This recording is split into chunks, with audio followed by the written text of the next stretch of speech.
ఉపదేశసారం talk 33 ఇది చివరిది.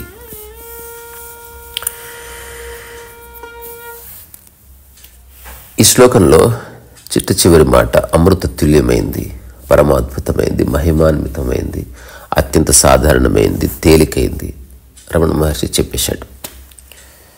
So ఇప్పటి వరకు ఏదేది ఉందనుకుంటున్నావో అది లేదని తెలుసుకోవడమే ఉంది. మనసు ఉందనుకున్నావు లేదు, ఆలోచనలు ఇంపార్టెంట్ అనుకున్నావు కాదు, వస్తువులు ఇంపార్టెంట్ అనుకున్నావు కాదు, మానవ సంబంధాలు ఇంపార్టెంట్ అనుకున్నావు కాదు, బంధాలు ఇంపార్టెంట్ అనుకున్నావు కాదు, ఏవి అవసరం లేదు. ఇది ఆధ్యాత్మికత యొక్క అల్టిమేట్ అండర్స్టాండింగ్ ఎవరైతే కోరుకుంటున్నారో వాళ్ళకే ఉపయోగపడుతుంది. మిగతా వాళ్ళకి చాలా గందరగోళం ఏర్పడుతుంది ఈ అండర్స్టాండింగ్. అట్లెట్లా, మనుషులు లేకపోతే ఎట్లా, అమ్మ లేకపోతే ఉంటావా, దేశభక్తి అవసరం, అదంతా అవసరమే. ఈ ఆధ్యాత్మిక అవగాహన వచ్చిన తర్వాత బంధము లేని స్థితిలో అన్నిటినీ పట్టుకోవచ్చు. అదొక స్థితి ఉన్నది. ఇది అవునా కాదా తెలుసుకోవాలంటే ఇప్పుడు సినిమాలు చేసే వాళ్ళని చూడండి.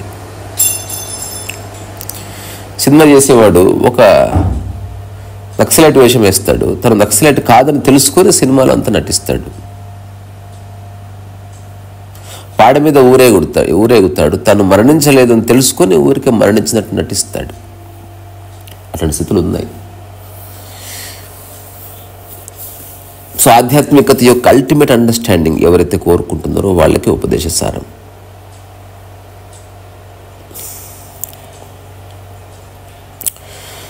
ఉపదేశసారంలోకి వెళ్ళే ముందు ఈరోజు పాడుకుందాం. వదనం సహజం రమణీయం జ్ఞానం సదా స్మరణీయం సాకారం సునిశ్చలం ఆకారం అరుణాచలం రూపం అతి కోమలం నిశ్చల సుందర శ్యామలం నడిచే అరుణ కిరణం కురిసే కరుణ శిఖరం సర్వ ప్రాణకోటి సమానం సమత్వమే ఆత్మ ప్రమాణం నిర్గుణ మౌన ప్రసాద ద్వారం కర్తా శూన్య ఉపదేశసారం రేసామృతవాక్ అద్వయం రమణా నీ స్థితి నా హృదయం రమణా నీ స్థితి నా హృదయం. మనకి చాలా సినిమాల్లో చూస్తాం తపస్సు చేయడం. ధ్యానం కూడా ఒక తపస్సే. తపస్సు యొక్క మూల సూత్రం ఏమిటి? ఒక్కటి నేను అన్న భావనని పూర్తిగా దహనం చేయడం. తపస్సు అంటే దహనం అని అర్థం.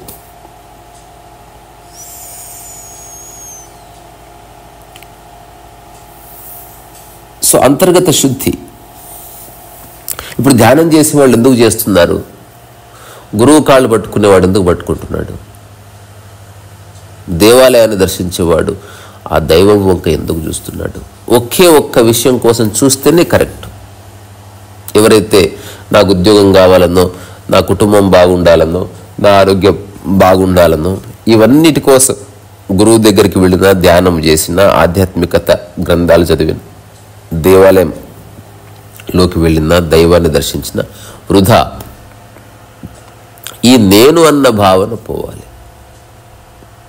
ఎప్పుడన్నా చలంగారి ఇంటర్వ్యూ చూసారా? బాలాంతరపు రజనీకాంత్ శర్మకి ఇచ్చింది. అందులో అంటాడు చలంగారు, ఈ చలం అనేవాడు లేకుండా పోవాలి, ప్రతి దాంట్లో వాడే అడ్డుపడుతున్నాడు అంటాడు. సో నేను అన్న భావన కంప్లీట్గా పోవడం కోసం చేసే ప్రయత్నమే ఆధ్యాత్మిక ప్రయాణం. అంతే. ఏదో తెలుసుకోవడము కాదు, ఏదో సాధించడము కాదు, సమాచారం సేకరించడం కాదు. నువ్వు జపము చేసినా, తపము చేసినా నేను అన్నది పోయిందా లేదా?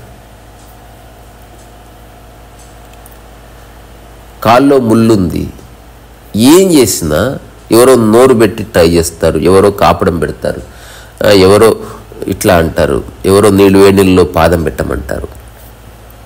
ఏం చేసినా ముళ్ళు పోవడానికి కదా. అట్లా ఏ సాధన చేసినా నేను అన్న భావన పోవడానికి. ఒక్కటి చెప్తున్న మిత్రులారా, మీలో నేను అన్న భావన మిగిలి ఉందా? సఫరింగ్ మిగిలి ఉంది. నేను అన్న భావన మిగిలి ఉందా? నీవు అన్న భావన మిగిలి ఉంది. నేను అన్న భావన మిగిలి ఉందా? జయాపజయాలు ఉంటాయి. నేను అన్న భావన మిగిలి ఉందా? ప్రత్యేకత కోరుకోవడం ఉంటుంది. నేను అన్న భావన మిగిలి ఉందా? అహంకారం ఉంటుంది. నేను అన్న భావన మిగిలి ఉందా? జనన మరణాలు ఉంటాయి. నేను అన్న భావన మిగిలి ఉందా? ఇంకా ఎన్నెన్నో ఉంటాయి. అందుకని ఈరోజు శ్లోకం అల్టిమేట్.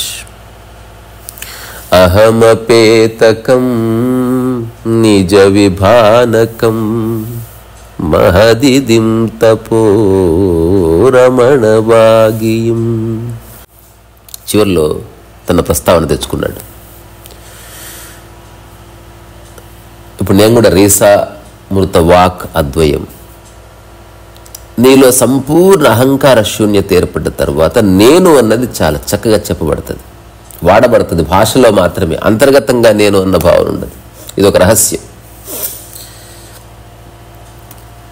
ఎవరికైతే నేను అన్న భావన, నేను అన్నది పోయిందో వాడు భాషాపరంగా నేను అన్నది వాడతాడు అంతే తప్ప అది అహంకారం కోసం కాదు.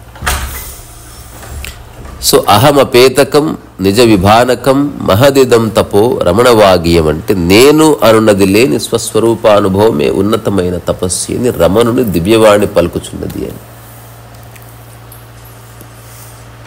అసలు నేను అన్న భావన కంప్లీట్గా డిసప్పియర్ అయిపోవాలి.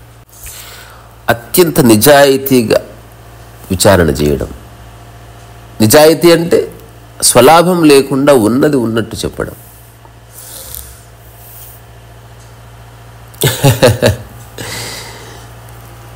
సో జీవితం యొక్క మూలాన్ని దర్శించాలనుకునే వాడికి ఉపదేశ సారం అంతే. ఇది ఎక్కువ వ్యాఖ్య చేయడానికి ఏమీ లేదు.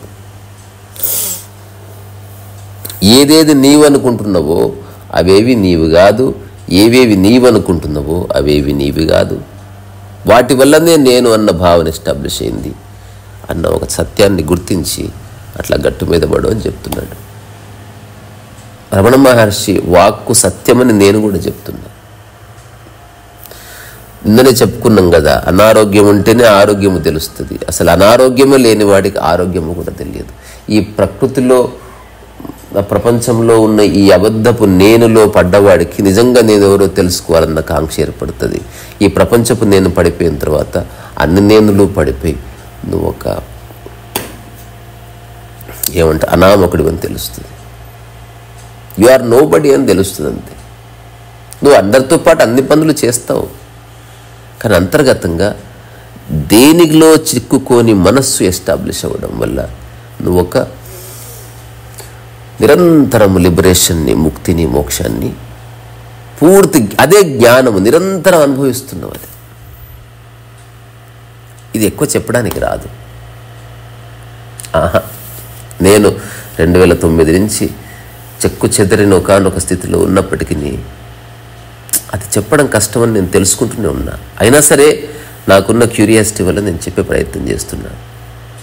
నాకు తెలిసిన చాలామంది అంటారు, నువ్వు త్వరలో మౌనంలోకి వెళ్ళిపోతావు అని అంటారు. నేనంటాను మౌనంలోనే ఉండి మాట్లాడుతున్నానని నేనంటాను. నాకు ఇదేం కష్టం అనిపించట్లే. లేదా నేను తెచ్చిపెట్టుకొని ఏదో సాధించాలనో అట్లేం చెప్పట్లే. ఊరికి ఎంత బాగుంది ఉపదేశ సారం. సో ఇక్కడి నుంచే మీ అందరికీ శిరస్సు వంచి నమస్కారం చేస్తున్నా.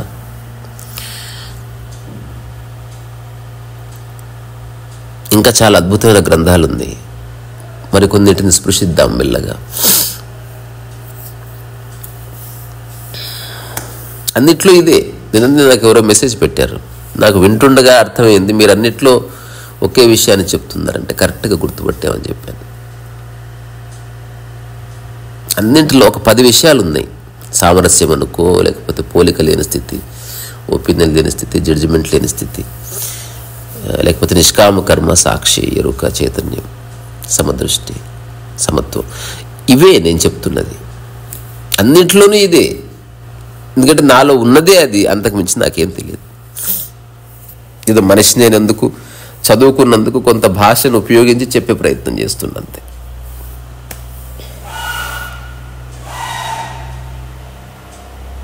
సో నేను అన్నది లేదు అని తెలుసుకో. నేను అన్నది పోవడానికి చేసే ప్రయత్నమే ఆధ్యాత్మిక ప్రయాణం అని తెలుసుకో. ఇంతకుమించి మరి ఏమీ లేదు. నేను అన్నది పోయిన తర్వాత శుద్ధ కర్మ ఉంటుంది, నిష్కామ కర్మ ఉంటుంది అంతే. ఇక్కడి నుంచే మీలో ఉన్న రమణ స్థితికి, ఇది నేను ఊరికే మాట వరుసకు చెప్పడం లేదు. రమణుడు ఆడా మొగ కాదు స్థితి. ఆ స్థితి అన్ని చోట్ల ఉంది. రమణుడు శరీరమే మీరు పట్టుకున్నారనుకోండి, అరుణాచలమే వెళ్ళాలి, రమణుడి ఫోటోనే పెట్టుకోవాలి.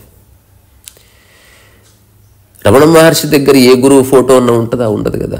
ఇంకా స్థితిని దర్శించేవాడు స్థితిని అన్నిటా దర్శిస్తాడు కాబట్టి ఏ ఫోటో అక్కర్లేదు. అన్నింట్లో అదే ఉందని తెలుస్తుంది అంతే.